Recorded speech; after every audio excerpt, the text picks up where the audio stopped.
여러분 안녕하십니까, 임소원입니다. 반갑습니다. 여러분은 갑작스러운 두통이나 이유 없는 통증에 시달릴 때 어떻게 하세요? 아마 습관적으로 진통제 드시는 분들이 참 많이 계실 겁니다. 그런데 영국의 한 대학 연구진이 실험을 해봤대요. 그러니까 통증이 있을 때 시험을 해봤더니 오히려 약보다도 긍정적인 그 생각이 더 통증을 빨리 낫게 하더라라는 그런 결과가 나왔다고 합니다. 그러니까 아프다 그러면은 이제 약 대신 괜찮아, 앞으로 이 통증이 가실 거야, 시원해질 거야, 이렇게 긍정적인 생각으로 한번 통증을 다스려 보면 어떨까 싶네요. 자, 여러분에게 긍정적인 기운을 전해드리는 시간입니다. 강연 백도시 시작하겠습니다.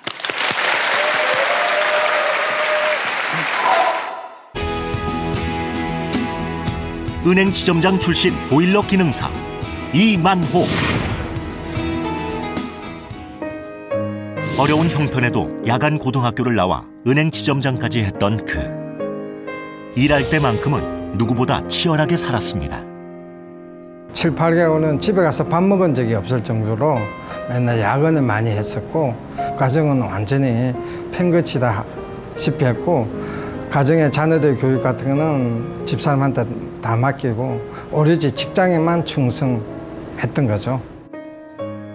하지만 30년 가까이 몸담았던 은행에서 퇴직한 그는 노후 대책으로 기술에 눈을 돌렸고 보일러 기술을 배우기 시작했습니다. 용어 하나하나가 외우는 게 너무 힘들었어요. 너무 생소하고, 앞부분에 외우면은 뒷부분에 까먹고, 뒷부분에 외우면 앞부분에 잊어버리고, 불똥이 발에 떨어지기도 하고 옷을 태우기도 하고, 젊은 사람들이 지켜보는 데서 창피 많이 당했습니다. 2년 넘게 열심히 공부한 결과 8개 자격증을 취득. 보일러 기능사로 재취업에 성공한 후 새로운 인생을 맞이했습니다. 아니, 은행 지점장 한 사람이 뭘 그런 거 하나. 작은 기술이지만은 이 기술을 가지고 있기 때문에 노년이 일단은 불안하진 않고요. 일할 곳이 있고 또 출퇴근할 수 있는 곳이 있어서 너무나 행복합니다. 새로운 인생에 도전하다 이만호 씨를 소개합니다.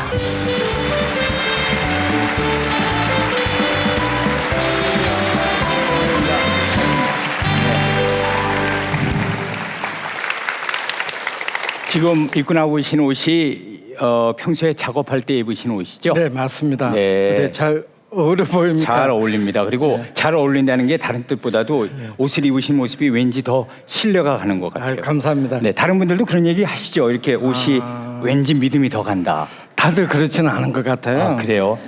그럼 뭐라고 그러세요, 다른 분들은? 다른 분은 네. 이 옷을 입고 나가면은요, 네. 다들 좀 하찮게 보이고요, 무시합니다. 그럴 때는 좀 마음이 좀 많이 좀 아파요. 그러니까 옷을 보고 예, 예. 사람을 보는 게 아니라 옷을 보고. 예, 그렇습니다. 네, 뭐 그분들은 신경 쓰지 마세요. 예, 네, 그렇게 보시는 분들은 뭐 할 수 없는 거죠. 근데 그러면 지금 정확하게 하시는 일이 어떤 일이시죠? 이제 건물에 네. 여름에는 시원하게 하기 위해서 냉동기를 돌리고요. 네. 또 겨울에는 보일러를 보일러. 가동하고 합니다.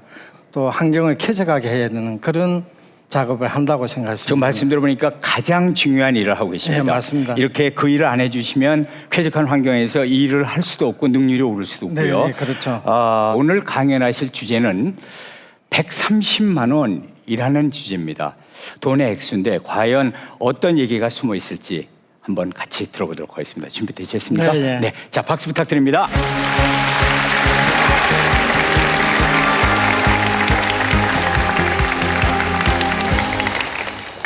안녕하세요.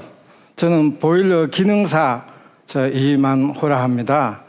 한때는 제가 번듯한 양복을 입고 그렇게 일하던 곳에서 지금은 이런 작업복으로 입고 일을 하고 있습니다. 제가 아침에 8시 반에 저희는 출근해요. 그리고 6시 20분에 퇴근을 하는데, 그렇게 하고 일해서 한 달에 받는 월급이 얼마인지 아세요? 130만 원입니다. 여기 나와 있듯이. 그렇게 월급이 적지만은 저는 너무너무 행복해요. 왜? 지금 저희 또래 되시는 분들이 은퇴하시면 되게 배낭 메고 산이나 돌로 다니는데 저는 출퇴근할 수 있잖아요. 그래서 너무 행복해요. 그래 지금부터 왜 행복한지 그 이야기를 여러분한테 들려드리려고 하겠습니다.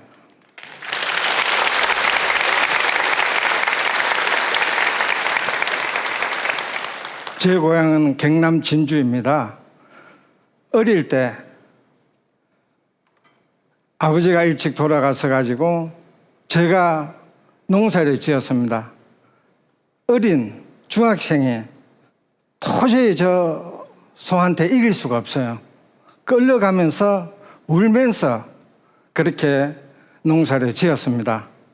너무 먹고 살기가 막막해가지고 어머니와 둘이 손잡고 서울로 왔습니다.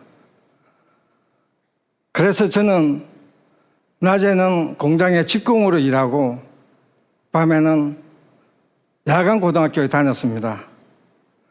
그러다가 군대에 갔었죠.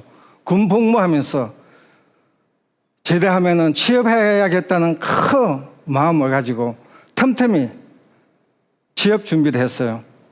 그게 정말 제대하자마자 은행 입행 시험을 쳤습니다. 정말 합격했죠. 얼마나 기쁜지 모르겠어요. 너무너무 좋으니까 모든 정열을 쏟아가지고 은행에 일하는데 매진했어요. 그렇게 매진하다 보니까 나중에 제가 대출을 담당하게 됐습니다. 그 당시 전국에 있는 모든 지점에 직원들한테 대출 상담을 했습니다. 너무 전화 상담이 많아가지고요. 목이 쉬어가지고 맨날 약국에 가서 약 사 먹으면서 병원에 가서 치료받아가면서 그렇게 열정을 쏟았습니다. 그러다 보니까 직원끼리 우수 직원을 추천하는 제도가 있었습니다. 그 추천하는 제도에 연거푸 제가 우수 직원으로 뽑혔어요. 그러니 본부의 임원들이나 다 이분들이 이 직원 지점장 시켜도 좋겠다. 그래서 제가 지점장이 됐는데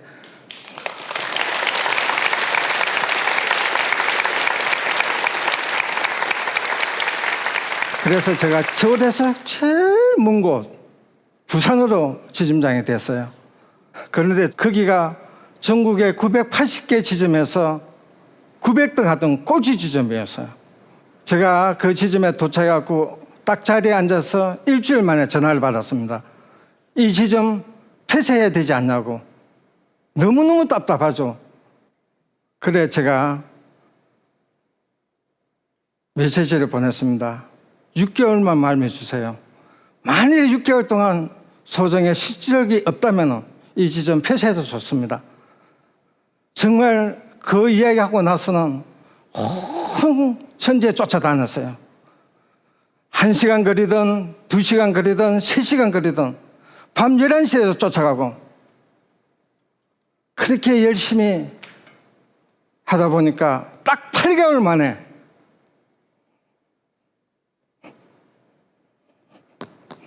(900등에서) 60등이 됐습니다.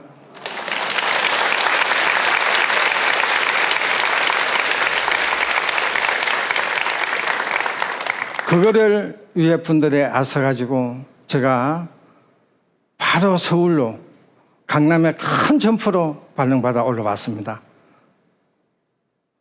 그런데 발령받아 와서 그 다음에 은행의 경영 실적이 너무 안 좋아가지고 대대적인 명예퇴직이 있었어요.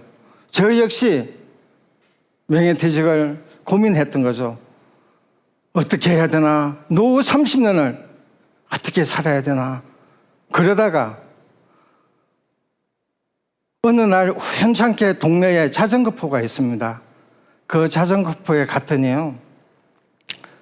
자전거 수리하면서 그 가게 사장님 하시는 말씀이 자기가 여기 앉아서 40년 동안에 자식들 공부 다 시키고 결혼 다 시켰다고 딱 이야기 하시는 거예요. 그래서 그때 무릎에 탁 쳤습니다. 그렇지. 기술만이 내 남은 30년을 노후 걱정 없이 살 수 있겠다 생각해가지고 기술에 대해서 이제 생각을 했던 겁니다. 그런데 어느 날 우연찮게 서울시에서 무상으로 교육시켜준다는 그 포스터를 제가 한번 봤어요. 아, 나도 여기 공짜로 공부해봐야겠다. 기술을 배워봐야겠다. 그 생각에서 보일러 기술을 배웠던 겁니다. 30년 동안에 서류만 보고 결제하던 사람이 이 기술 공부를 하다 보니까 용어 자체가 너무 어려워요. 보일러 용어에 또는 각종 기술 용어들이 너무 익숙하지 않았고 외워지지가 않는 거예요. 그래서 제가 노트북에 다 이걸 용어들을 치기도 하고 과거 출제된 문제들을 다 컴퓨터에 입력했어요. 그걸 또 요약해가지고 같이 공부하는 우리 학우들한테 나눠주기도 하고 저도 공부를 하고 그렇게 했던 거예요. 제가 도서관에 가서 도서관 문 열 때부터 문 닫을 때까지 하루 종일 공부를 했어요. 그렇게 공부를 하다 보니까 너무 오래 앉아 있어가지고 엉덩이에 염증이 생겼어요. 그래서 병원에 가가지고 한 달 동안 입원한 적도 있었습니다. 그런데 여기서 제일 공부할 때 힘들었던 게 뭔지 아세요? 이 보일러 공부할 때 이 틈새에 용접하는 제도가 있습니다. 근데 그 용접을 하다 보면은 어떻게 잘못하면 펑 소리가 납니다. 그러면은 저 혼자만 놀래요. 그 같이 공부하는 학우들은 현장에서 경험이 있었기 때문에 전혀 동료도 없이 놀라지도 않아요. 그러면서 저한테 다 킬킬대고 웃고 막 비웃고 그래요. 그렇지만은 제가 그거를 견디고 이거 하나 못 참으면은 내가 어떻게 하나. 이를 악물고 또 공부를 했던 거예요. 보일러 기술을 배우다 보니까 또 다른 기술이 눈에 보이더라고요. 그래서 공조냉동까지 공부를 하게 되고 그러다 보니까 가스까지 공부하고 그래 각각 이것저것 공부를 했습니다. 그래갖고 제가 자격증이 8개가 되어 있습니다.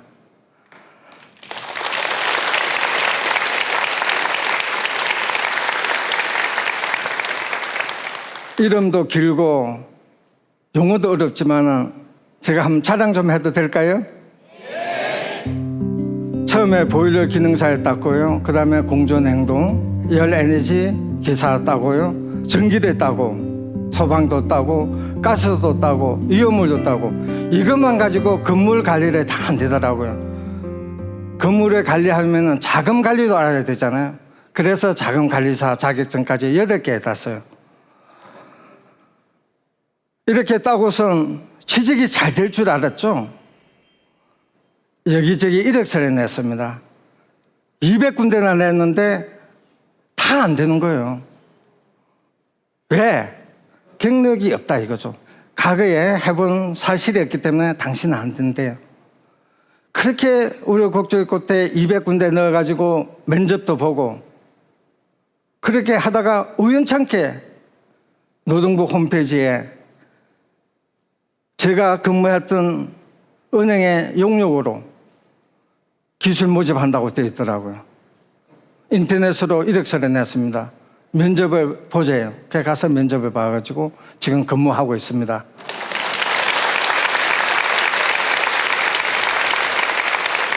근데 제가 이제 들어간 곳은 나이는 많아도 제가 제일 막내예요. 그러니 막내가 뭡니까? 시킨 일을 다 해야 돼요. 굳은 일 다 해야 되고. 제가 스스로 자청해서 남들이 하기 싫은 일은 제가 다 도맡아 했습니다. 그렇게 하다 보면요, 코에 얼굴에 먼지가 뽀얗게 쌓이기도 합니다. 그렇게 땀 흘리면서 일을 합니다. 제가 일을 한다고 했더니요, 주위에 어떤 분이 그러시더라고요. 아, 월급 그 얼마 받아? 제가 130만 원 받는다고 그랬습니다. 그랬더니 뭐라고 그런지 아세요? 겨우 그거 받으려고 그렇게 유난을 떨면서 공부를 했냐고 하며 기술을 배우냐고요. 정말 그런 사람들한테 묻고 싶습니다. 느즈막한 은퇴하신 분들이 아무 일 없이 그냥 있으면서 자식들한테 손 내밀고 도움받기를 청하는 것과 내가 기름때 묻혀가면서 내가 내 힘으로 돈을 벌어가지고 사용하는 것과 어떤 게 과연 더 보람된 일인가. 명예퇴직 후 저는 다시 청년이 되었습니다. 미래를 꿈꿀 수 있고 앞으로 남은 인생 내가 일할 곳이 있다는 것 때문에 너무너무 행복합니다. 비록 지금은 월급이 130만 원 밖에 안 되지만 뭔가 일할 수 있다는 그 자체로만 저는 이 사회가 인정해 줬으면 좋겠습니다.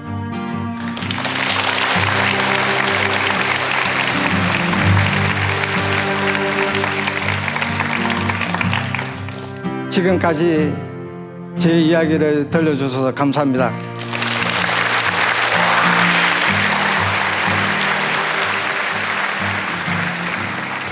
잘 들었습니다. 그런데 요즘에도 그렇게 공부를 또 하고 계시다고. 아, 그래요? 네, 자격증도 맞습니다. 많으신데 어떤 공부를 지금 하고 계세요?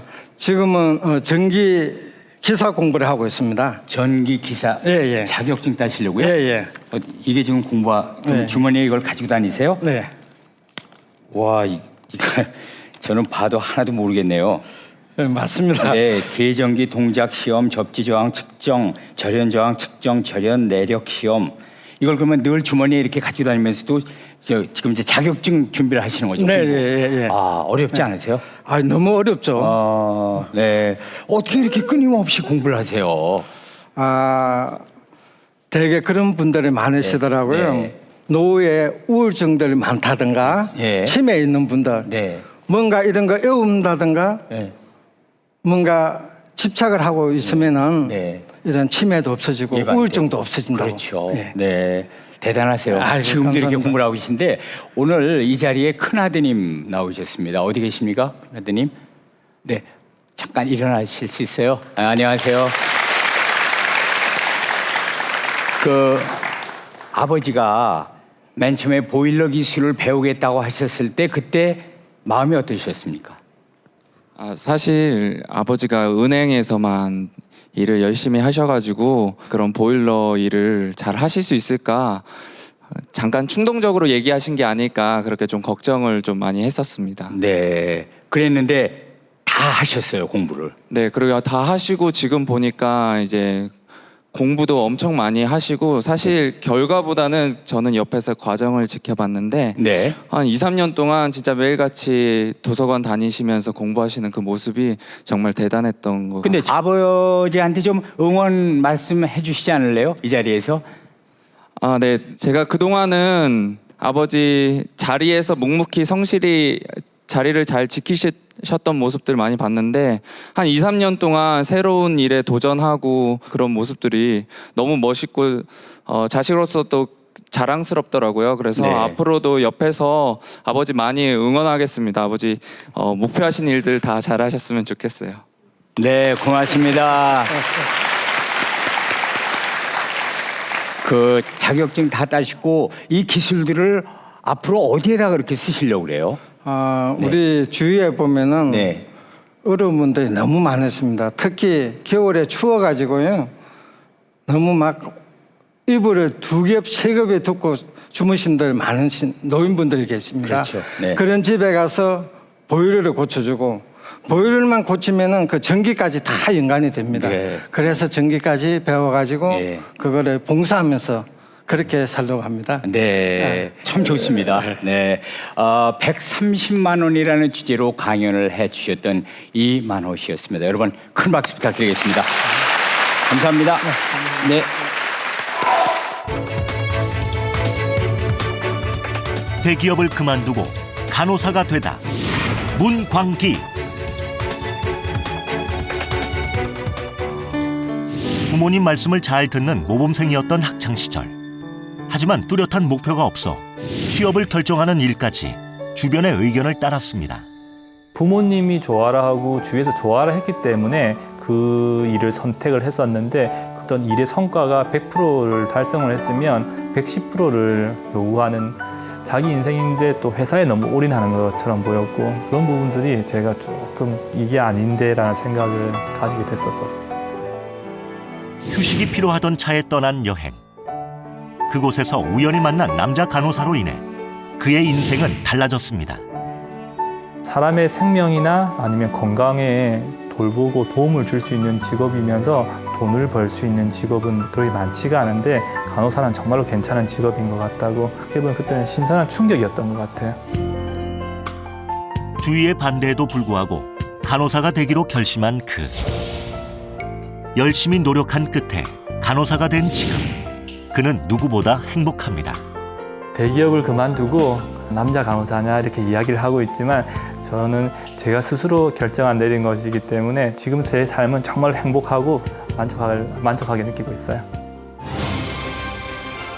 나를 위한 삶을 살다. 문광기 씨를 소개합니다.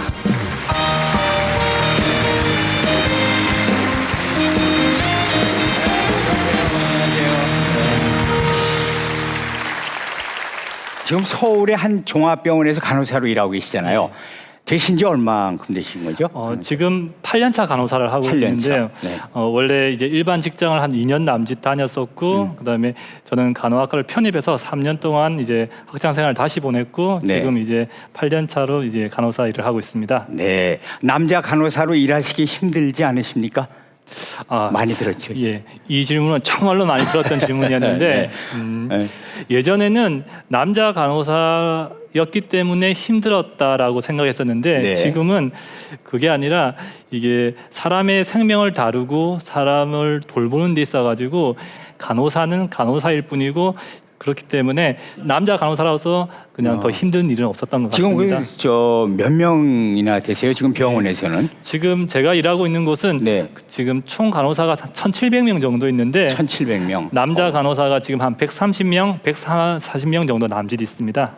그러면 뭐 거의 뭐 한 10분의 1 수준이네요. 그렇죠? 그렇죠. 예. 네, 저희가 생각하는 것보다 남자 간호사 숫자가 오히려 참 많다는 생각이 드는데요. 그렇죠. 예. 오늘 그 강연하실 주제가 내 인생이니까라는 그런 주제입니다. 한번 같이 들어보도록 하겠습니다. 자, 청해 주십시오.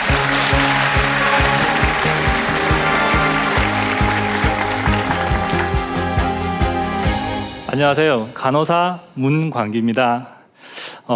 남자 간호사라고 생각해서 조금 생소하게 들리실지는 모르겠지만 저 또한 제가 이 간호사가 되어가지고 이 자리 서게 될 줄은 정말 꿈에도 생각 못했습니다. 원래 저는 간호사가 첫 직업이 아니었습니다. 경제학과를 나왔었고 그다음에 일반 그 대기업을 다니면서 평범한 직장인이었어요. 근데 28살 때 제 인생이 확 바뀌었죠. 어떻게 말하면 바뀌었다고 하기보다는 제가 바꾼 거라고 할 수 있습니다. 28살 이전에는 남한테 행복하게 보이기 위해서 살았다고 한다면 28살 이후에는 철저하게 제가 제 인생을 주도하면서 제 결정을 내리면서 살았으니까요. 과연 28살 때 제게 어떤 일이 있었는지 지금부터 말씀드리도록 하겠습니다.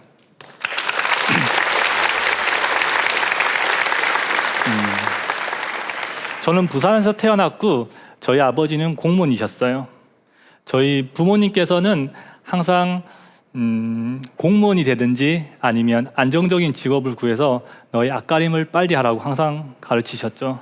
그래서 저는 대학교에서도 경제학을 선택을 했고 그리고 그 어려운 취업난에 대학교 4학년 때 대기업을 들어갔어요.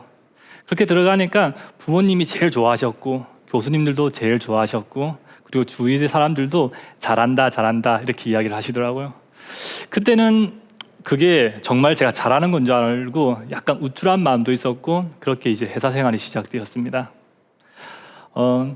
그렇게 회사 생활이 2년 정도 남짓하고 있는데 부득하니 제 책상 건너편에 있는 그 관리자의 모습을 보게 되었습니다. 근데 그 관리자는 정말로 이제 회사에서도 인정받는 관리자였어요. 근데 그 관리자는 항상 자기보다 늦게 출근한 사람은 약간 인생의 나고자 취급을 하는 거였어요. 그리고 팀원끼리 100%의 어떤 성과를 낸다면 오히려 칭찬보다는 110%를 할 수 있도록 더 다그치는 그런 관리자였죠. 직장 생활에서는 그런 관리자들은 정말로 인정을 받고 승진을 하고 승승장구를 하더라고요. 그래서 저 또한 만약에 그런 회사 시스템에 동의가 됐었고 수용이 됐다면 저는 아마 계속 회사를 다녔을 겁니다. 근데 이거 아닌데 계속 거부감이 들더라고요. 그런 찰나에 제가 휴가 기간이 되어서 중국으로 배낭여행을 떠났습니다. 중국에 도착하자마자 저는 심한 감기 몸살을 앓았어요. 그 배낭객들 숙소에서 그 전전긍긍하면서 있었는데 어떤 외국인 친구가 저에게 와가지고 감기약을 건네는 거예요. 그러면서 약간의 간호를 해주기 시작한 거예요. 그래서 다행히 그 다음날 제가 이제 감기도 낫고 해서 같이 여행을 다니자고 해서 한 이틀 정도 이제 중국을 같이 여행을 하면서 이런저런 이야기를 많이 했습니다. 근데 아니나 다를까 그 친구가 미국 남자 간호사였습니다. 그 친구가 이야기했던 부분 중에 가장 와닿았던 게 뭐냐면 그 사람이 갖고 있는 직업관이었어요. 남을 도울 수 있는 직업이면서 생명을 다루고 월급도 받을 수 있는 직업이 별 많지가 않다라는 거예요. 그 중에서도 간호사가 괜찮다라는 거예요. 그때만 하더라도 저 또한 남자가 무슨 간호사를 해 이런 생각을 가지고 있었거든요. 근데 그 미국 간호사로 인해서 저는 신선한 충격을 받았었습니다. 그리고 난 뒤에 만약에 내가 간호사가 된다면이라는 생각을 한번 가져봤어요. 그런 생각을 가졌을 때 이 제 가슴 속에서 뭔가 두근거림이 있고 약간의 떨림, 어떤 태동이 느껴지더라고요. 그렇게 해서 여행을 마치고 저는 이제 귀국을 하려고 비행기를 탔습니다. 비행기를 타서 우두커니 창밖을 기대어서 있는데 눈물이 나더라고요. 근데 그 눈물은 어떤 슬퍼서 우는 눈물이 아니고 기뻐서 우는 눈물도 아니었어요. 그냥 28년 동안 너무나 부모님 기대에 맞춰서 살았고 사회에서 원하는 기준에 맞춰서 살았다. 그리고 내가 28살까지 사는 동안 내 스스로 결정한 것이 아무것도 없었구나라는 생각이 들어서 정말 눈물이 나더라고요. 그래서 비행기 도착하고 여행을 마치자마자 한 달 남짓 고민 끝에 과감하게 사직서를 냈죠. 사직서를 내니까 주위에서 너는 무슨 배짱으로 멀쩡한 다니는 회사를 그만두느냐, 또는 야 너는 인생을 더 살아봐야 된다, 그런 말로 다들 이야기를 하시더라고요. 근데 그때는 28살 때 제가 제 인생의 최초로 결정했던 부분이었기 때문에 절대로 흔들리지 말아야 되겠다는 생각이 들더라고요. 그래서 끝까지 밀고 나갔죠. 그렇게 밀고 나가서 이제 간호학과에 편입을 하게 되었습니다. 멀쩡하게 다니고 있는 회사를 그만두고 간호학과를 편입한다고 하니까 부모님이 많은 반대를 하셨어요. 그리고 저희 아버지는 경상도 분이시기 때문에 남자가 간호학과를 간다고 하니까 정말로 강경하게 나오셨어요. 근데 아버지, 만약에 제가 원치 않는 삶을 살고 불행한 모습을 보여주는 아들이 좋겠느냐, 아니면 제가 원하는 삶을 살면서 행복한 모습을 보여주는 게 낫겠냐라고 설득을 했죠. 그래서 부모님도 오케이 하셨습니다. 그리고 간호학과를 갔을 때 공부가 쉽지가 않아요. 왜 그러냐면 저 같은 경우는 이제 문과, 그러니까 경제학과를 나왔기 때문에 문과 출신이었어요. 근데 대부분 이제 간호학은 이과 공부들이 많기 때문에 해부학, 생리학, 생화학, 정말로 힘든 과목들이 저한테 몰려오더라고요. 그래서 그때 이제 밤낮 없이 학교 수업 마치면 그냥 차에 들어가서 쪽잠도 자고, 그리고 일어나서 또 다시 도서관 가서 공부하고, 그렇게 한 6개월 정도는 정말 힘들게 공부를 하니까 이제 공부도 그렇고 여러 가지들이 어느 궤도에 올라서기 시작했었습니다. 그래서 무사히 국가고시를 합격을 하고 당당하게 간호사가 되었습니다. 그래서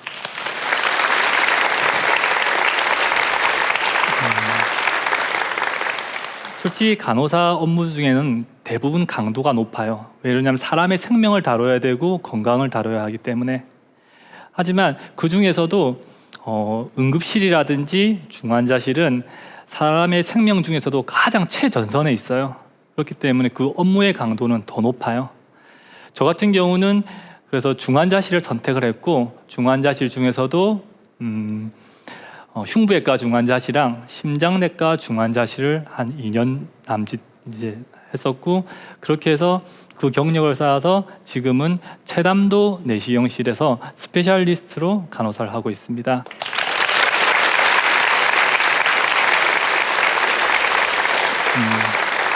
8년차 간호사가 되고 나니까 제가 시간이 주어지는 한 국내외 의료봉사를 다니기 시작했어요. 그리고 고등학생 중에 간호학과를 가려고 하는 사람들 아니면 저처럼 다른 직장에서 간호사가 되려고 하는 사람들끼리 어떤 글이라든지 아니면 인터넷 블로그라든지 아니면 멘토링이라든지 그래서 어떤 많은 이야기들이 주고받고 그런 나눔의 시간이 되더라고요. 그래서 지금 저는 정말로 즐겁고 행복하게 간호사를 하고 있습니다.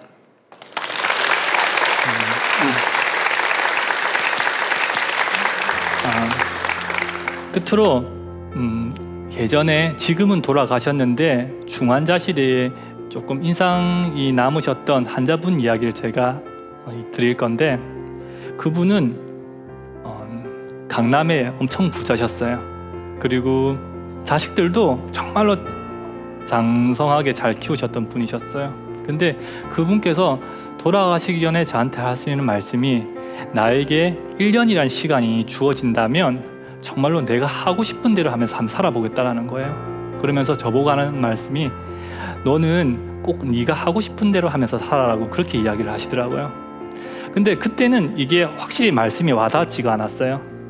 근데 시간이 지나고 이제 8년차 간호사가 되니까 어떤 생각이 드냐면 그때 내가 원해서 선택했던 이 길이 지금 행복하게 하고 있고 그런 부분들이 결국에는 그때 그 돌아가셨던 그분이 나의 지지자였구나라는 생각이 들더라고요.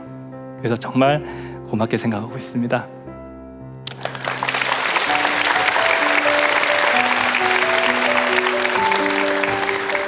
혹시 여러분들은 남한테 행복하게 보이기 위해서 살고 계시지는 않으십니까? 남들 눈이 무서워서 어떤 남들 시선이 부끄러워서 원하지 않는 길을 가고 있다든지 아니면 원하지 않는 일을 하고 있다면 한 번쯤은 용기를 내서 도전해 보십시오. 왜냐하면 누가 대신 살아주지 않는 결국엔 제가 자기 스스로가 살아가야 할 내 삶이고 내 인생이기 때문입니다. 여기까지 경청해 주셔서 감사합니다.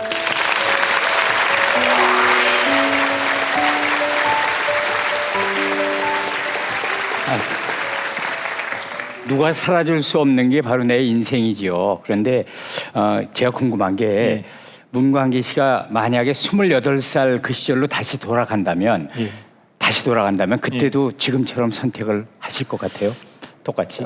결론부터 먼저 말씀드리면 네. 저는 28살 그때 당시로 돌아가더라도 이 결정을 할 것 같습니다. 그리고 간호사가 될 거고요. 네. 근데 만약에 다시 간호학 공부를 하라고 하면 네. 이거는 다시 할 수 있을런지는 조금 의문스럽고요. 그게 어려워요. 예, 조금 어렵습니다. 어려워서. 예. 그러니까 공부는 다시 하려는 건 좀 그렇지만 돌아가고는 싶다. 예. 네. 아무튼 저도 개인적인 얘기지만 병원에 갔을 때마다 늘 고맙고 감사를 드리고 싶은 분이 간호사 여러분들이었었는데 그렇게 친절하실 수가 없어요. 하여튼 그분들 때문에 간호사들 때문에 이 환자나 가족들도 용기를 얻는 게 아닌가 싶거든요. 앞으로도 환자들 잘 해주세요. 네. 오늘 내 인생이니까라는 주제로 얘기를 해주셨던 문광기 씨였습니다. 고맙습니다.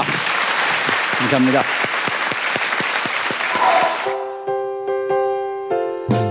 아기가 된 남편을 돌보는 아내 정명옥. 누구보다 금실 좋았던 부부. 주변 사람들도 부러워할 정도로 그녀는 행복한 결혼 생활을 했습니다. 우리 남편이 저를 아까워서 일을 못 시켰어요.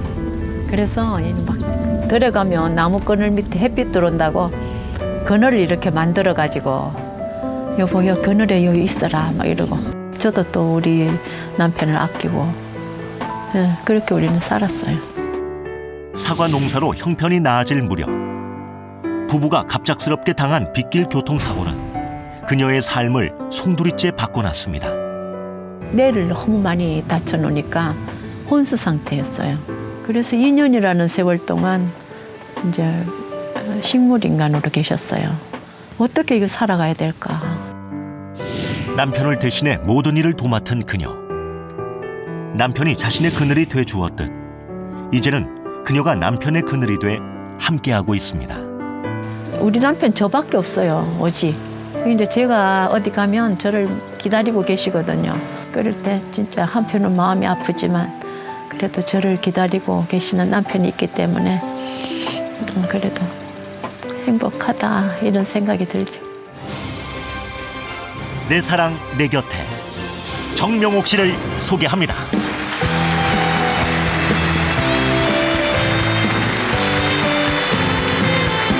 어서 오세요. 네. 그 보니까 네. 남편 이렇게 돌보시고 또 이렇게 간호해 주시고 거기다가 사과 농사까지 지으시고 그걸 혼자 다 하시던데 그거 힘드셔서 어떻게 해요? 그래도 네. 이제 뭐 제가 너무 바쁘니까 네. 저희 며느리도 옆에서 아, 며느리가 오세요? 예, 예. 네. 큰 며느리가 같이 있어요. 아, 같이 사세요? 예. 아유, 다행이네. 네, 그래서요. 네, 며느리가 많이 도와줍니다. 아, 네. 그래서 가족이 같이 또 힘을 합하니까 행복하시겠어요. 네. 힘은 드셔도. 네, 항상 행복합니다. 네, 얼굴이 이렇게 편안해 보이세요. 그 오늘 강연하실 주제가 내 곁에 오래도록이라는 그런 주제인데 이건 남편께 하시는 얘기가 되겠죠? 네, 남편이 항상 몸은 불편하시지만 네. 제 곁에서 저를 기다려주고 하니까 너무 마음 든든하고 네. 항상 남편을 보면 행복합니다. 아유, 네. 좋습니다. 오늘 내 곁에 오래도록이라는 얘기를 같이 듣도록 하겠습니다. 부탁드리겠습니다. 네.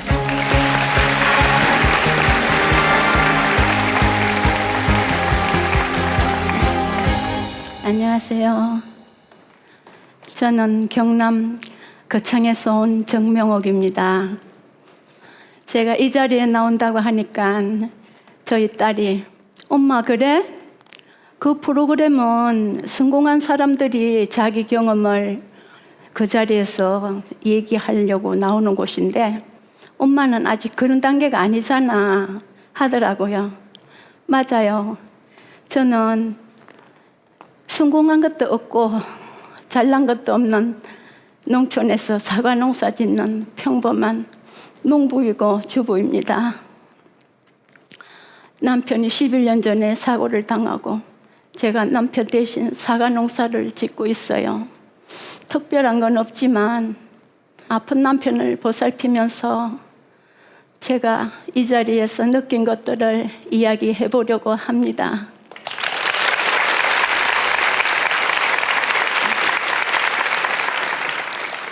저는 경남 함양에서 태어나서 제가 13살 때 서울을 왔어요. 그땐 집안이 몹시 가난하고 그래서 이제 입도 들고 돈도 벌 겸 해가지고 서울에 왔는데 그때는 18살 되면 결혼도 하고 그랬는데 저는 27살까지 시집을 못 갔어요. 그래 이제 서울 살다 보니까 눈높이도 있고 그래서 이제 어느 날 제가 시골을 내려갔습니다. 시골을 내려가 있으니 이웃집 아주머니께서 저희 어머니께 딸 시집 안 보낼 거냐고 좋은 총각이 있으니까 한번 선 좀 보라고 저희 어머니께 그러셨어요. 그래서 제가 이제 억지로 선을 봤어요. 선을 보니까 제가 생각했던 스타일은 아니더라고요.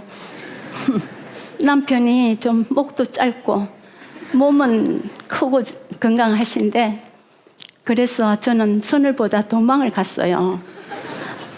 그래서 저희 어머니께서 이제 총각한테 말씀을 시켜보고 성실하고 생활력 있어 보이니까 그냥 저한테 허락도 안 받고 어머니께서 날짜를 받으셨어요. 그래서 선본 지 15일 만에 저는 결혼을 했습니다. 그래서 그때 결혼 날에 저희 남편을 2번째로 얼굴을 봤어요. 그래도 이제 남편하고 결혼을 해서 보니까 남편이 너무 착했어요. 그런데 이제 저희 시어머니가 너무 무서우셨어요. 제가 서울에서 살다 보니까 정말 그때 일도 못하고 또 몸도 약하고 그러니까 시어머니 구박이 이만저만 아니었어요. 그러면 남편이 항상 저를 달래줘요. 여보, 어머니가 혼자 일찍 되셔서 고생하신 분이라서 그러니까 당신이 이해해 하면서 저를 항상 다독여줬어요. 그래서 저도 저희 남편이 돌 전나기 전에 저희 시아버님께서 돌아가셨는데 너무 진짜 강한 어머니 밑에서 사랑 한번 못 받고 자란 게 너무 불쌍해서 저도 남편께 잘해주려고 마음을 먹었습니다. 그리고 제가 항상 우리 남편을 여보 여보 하면서 따라다니니까 이웃집 이제 분들이 저를 흉도 보고 그리고 저를 참 부러워했어요. 그래서 저희는 재미있게 살았는데 딸 하나 낳고 아들 둘에 저는 참 재미있게 살았어요. 그리고 이제 저희 딸이 초등학교 될 무렵 저희는 사과 농사를 시작했어요. 근데 사과가 생각보다는 너무나 잘 됐어요. 저희 남편이 워낙 부지런하시니까. 그래서 사과를 둘이서 맨날 따서 선별하고 포장하고 또 공판장까지 저희들이 거창에서 사는데 마산 공판장까지 사과를 싣고 항상 둘이서 밤늦게 갔어요. 근데 그날도 비가 많이 오고 하는데 공판장에 사과를 갖다 놓고 오다가 저희 남편이 너무 빗길에 길을 잘못 들어서 거기에 유턴할 자리가 아닌데 차를 유턴하다가 멀리서 오는 고속버스가 저희 차를 정면으로 충돌했어요. 그래서 저희 차가 가드레일을 받아가지고 차는 산산조각이 되어버렸어요. 그래서 제가 병원에서 깨어보니까 저는 목과 어깨를 다쳤고 남편은 머리를 다쳤어요. 그래서 머리에 피가 뇌에 다 퍼져서 수술도 못하고 그래서 의사 선생님께서 더 이상 치료가 없다면서 어쩌면 깨어나지 못할 수도 있다고 그러시더라고요. 그래서 정말 하늘이 무너지는 것 같았어요. 저는 매일같이 울면서 남편이 너무 불쌍하더라고요. 남편이 가족을 위해서 그렇게 열심히 일을 했는데 왜 이렇게 되었나 싶어서 정말 남편을 열심히 간호했어요. 머리에서부터 발끝까지. 남들이 보면 어떻게 저렇게 간호를 할 수 있냐고 할 정도로 제가 열심히 간호한 결과 저희 남편이 2년 만에 식물인간에서 깨어났습니다.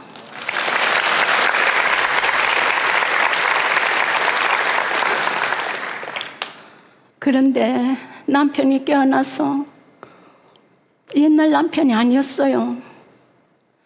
남편은 옛날에는 너무나 진짜 밝고 말씀도 많이 하시고 하던 분인데 남편의 지능이 5살밖에 안 됐어요. 남편이. 그래서 금방 잡수신 음식도 잡수신 걸 기억을 못 하세요. 그리고 또 한 일도 기억을 못 하시고 그래서 항상 저는 남편이 너무 가슴이 아파요. 남편이 정말 일하시다가 일한 죄밖에 없는데 왜 저렇게 되셨을까 하고 남편의 얼굴을 보면 항상 제가 잠잘 때도 그렇고 항상 남편을 보면 제가 눈물이 납니다. 그래서 남편은 3, 4일은 계속 잠만 자요. 그리고 3일은 또 안 자요, 잠을. 안 자면 항상 제가 밤에 지킵니다. 물 잡수시려고 호등을 다 꺼내서 잡수시려고 그래서 잡수시면 당뇨가 있으시니까 또 음식 조절이 필요하거든요. 한 번은 저희 친정 모임이 있었는데 저희 남편이 잠만 주무셔서 못 모시고 갔어요. 그랬는데 저희 올케들하고 오빠들이 임수방 왜 안 오냐고, 왜 임수방 데려오지 이러면서 다 저희 남편만 찾는 거예요. 그래서 저는 너무나 진짜 속은, 얼굴은 웃었지만 제 속은 너무나 눈물이 났습니다. 워낙 싹싹하시고 다정하던 분이라서 그 처남이나 그 모두에게 정말 잘하셨거든요. 그래서 제가 저희 남편이 그래도 저렇게 남들이 찾아주고 하니까 정말 인생을 멋지게 살았구나 하면서 집에 와서 제가 남편에게 얘기를 했어요. 여보, 당신을 다 찾고 보고 싶어 하는데 왜 당신은 잠만 자고 있냐고 그랬어요. 그랬더니 남편은 응 하면서 그냥 말씀을 안 하시더라고요. 그래, 제가 이제 어디를 갈 때면 저희 며느리가 우리 남편을 보살핍니다. 정말 세상에도 둘도 없는 우리 며느리 너무 착해요. 시아버지가 정말 안 할 일을 해도 인상 한번 안 찌푸리고 그걸 다 웃음으로 그냥 다 며느리가 남편을 보살핍니다. 저희 손자도 할아버지 다리에 누워서 맨날 TV를 봐요. 초등학교 2학년인데 그러면서 할아버지가 해관에 가셔서 좀 어두울 때까지 안 오시면 할머니, 할아버지 찾아야지. 할아버지가 어두운데 아직 안 오시잖아. 그래요. 그러면서 내가 후다음에 크면 의사가 돼서 우리 할아버지를 다 낳아줄 거야, 할머니. 이래요. 진짜 너무 감사하죠, 우리 손자가.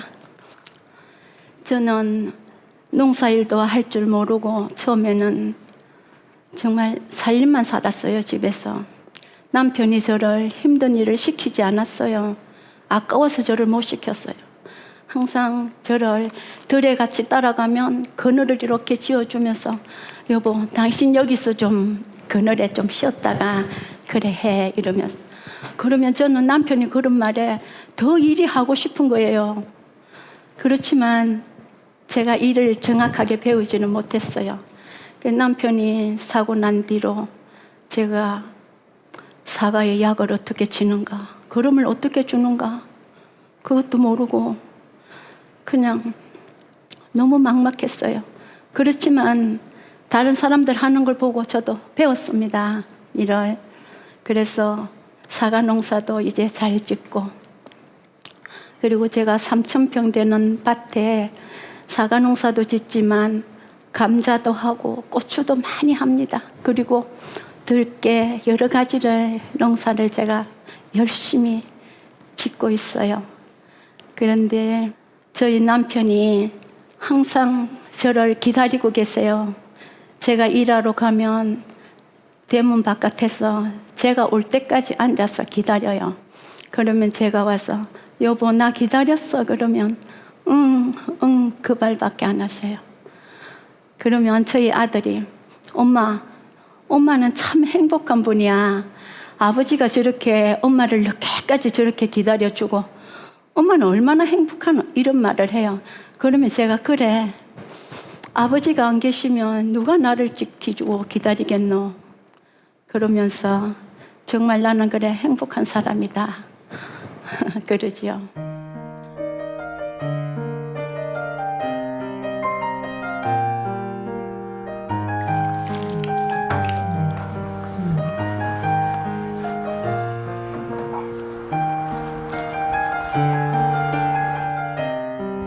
여보!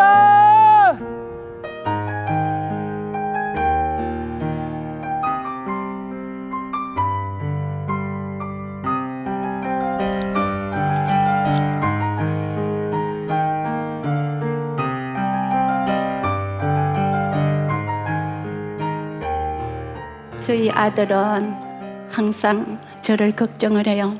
엄마, 일 너무 하지 마세요. 아버지도 저러신데 엄마까지 몸이 아프시면 우리는 어떻게?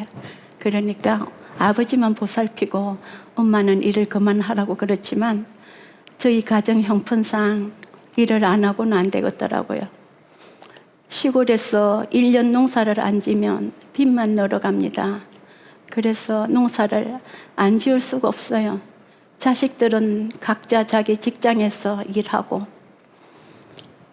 농사 질 사람은 저밖에 없거든요.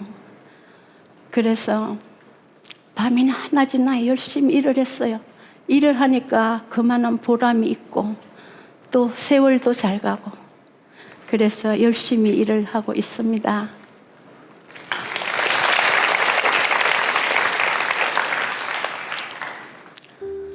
지금도 항상 대문 밖에서 저를 기다리시는 남편을 한 번씩 꼭 안아줍니다. 그러면 남편이 안정된 마음이 저를 사랑하는 마음으로 가슴 속 깊이 전해집니다. 남편이 안 계셨더라면 더 저는 불행했을 겁니다. 남편이 제 곁에서 저를 지켜주고 서로를 아껴주니까 지금의 날이 있는 것 같습니다. 남편이 저희 가족을 위해 또 저를 위해서 열심히 헌신하시면서 살은 만큼 저도 더 많이 남편을 사랑하면서 남편을 잘 지키겠습니다.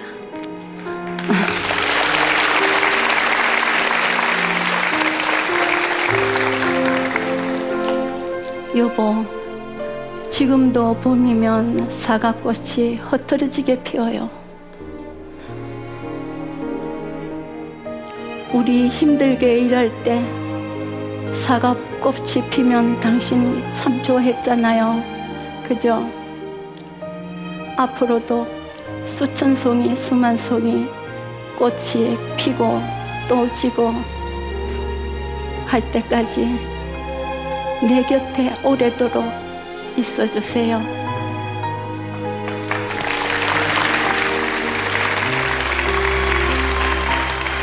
제 바람은 그거 하나뿐이에요. 지금까지 제 이야기를 들어주셔서 감사합니다.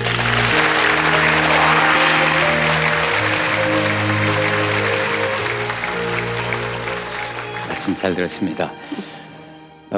성격이 워낙 그렇게 강하시진 않죠? 네, 그런데 어떻게 처음에 이렇게 이겨내셨어요? 그 어려운 순간들을. 네, 제 곁에는 또 아들 둘과 딸이 있습니다. 네. 그 애들이 열심히 사는 걸 보고 저도 더욱 또 남편이 아프시니까 네. 남편을 위해서 가족을 위해서 제가 강한 마음을 먹고 살아야겠다. 네. 그런 마음으로 살고 네. 있습니다. 네. 마음속으로 그냥 내가 내색을 하지 말고 강하게 아이들한테 강한 모습을 보여야지 네. 하는 그런 마음으로요. 네. 그러니까 가족의 도움이 있었기 때문에 그 어려운 시간도 다 지나가고 지금도 이렇게 행복하게 잘 보내고 계신 건데요. 네. 오늘 이 자리에 둘째 아드님 나오셨습니다. 둘째 아드님 잠깐 모실까요? 안녕하세요. 네, 안녕하세요.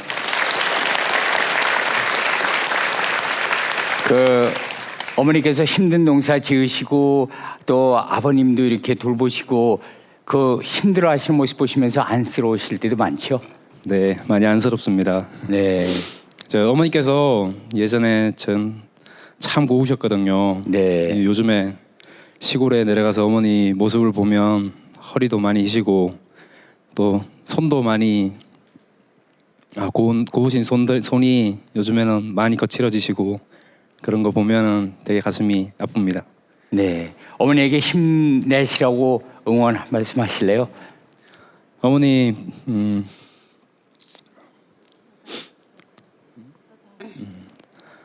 어머니 오늘 맨날 시골에서 농사일 짓는 것만 보다가 오늘 이렇게 옷도 곱게 입으시고 화장도 하시고 그렇게 강연하시는 모습을 보니까 너무 멋있으십니다. 그리고 엄마 곁에 항상 든든한 두 아들하고 딸이 있으니까 힘내시고 그리고 항상 건강 챙기셔야 될 것 같고요. 저희들도 엄마 본 받아가지고 열심히 사는 모습 보여드리겠습니다. 감사합니다. 사랑합니다.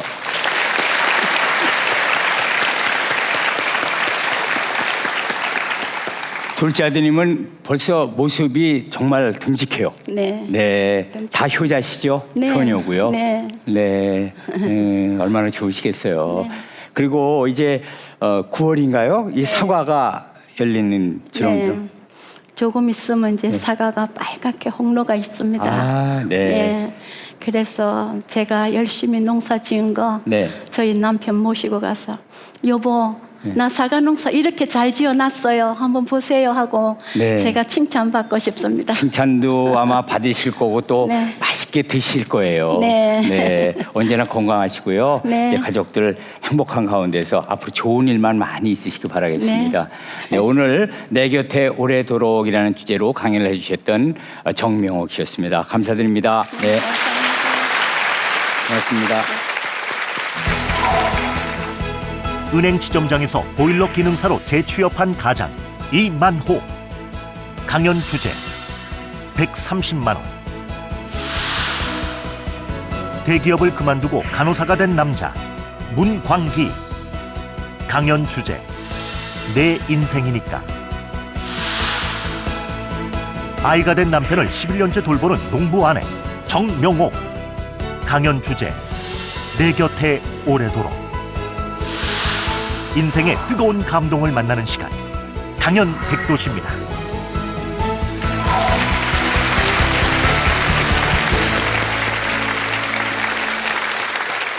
자, 오늘 세 분의 강연을 들어봤는데요. 강연하신 세 분의 그 얘기를 들어보도록 하겠습니다. 이제 소감을 좀 여쭤볼게요. 이만호 씨께서는 오늘 강연하신 소감이 어떠셨습니까? 제가 하고 싶은 이야기가 잘 전달되는지 모르겠습니다. 특히 5, 60대 되시는 분들, 은퇴하신 분들은 다 일자리 하나씩 가지시고 기술을 가져서 갖고 이 사회가 건강한 사회가 되었으면 좋겠습니다. 네, 네, 감사합니다. 오늘 강연하신 소감은 어떠셨어요? 제가 이렇게 편찮으신 남편을 모시고 행복하게 살 수 있다는 것을 여러분께 보여줘서 너무나 감사합니다. 네. 문광기 씨는 오늘 강연 소감은 어떠셨어요? 이렇게 TV 매체를 통해서 이렇게 같이 시청자들과 한번 소통해 본다는 게 정말로 짜릿한 경험이었던 것 같습니다. 네, 좋은 감사합니다. 경험이었죠. 네. 자, 오늘 강연 백도씨 보시면서 내가 마음속에 있었던 조그만 근심과 걱정을 조금이라도 덜으셨으면 참 좋았겠다라는 생각을 해봅니다. 강연 백도씨 여기서 인사드리고 다음 시간에 뵙겠습니다. 감사합니다.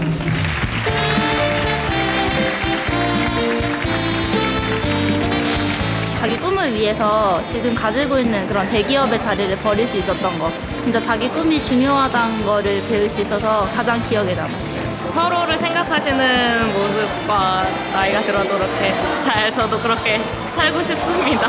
강연 백도씨란 신선한 자극? 삶의 멘토인 것 같습니다. 제 가슴을 뛰게 하는 백도씨.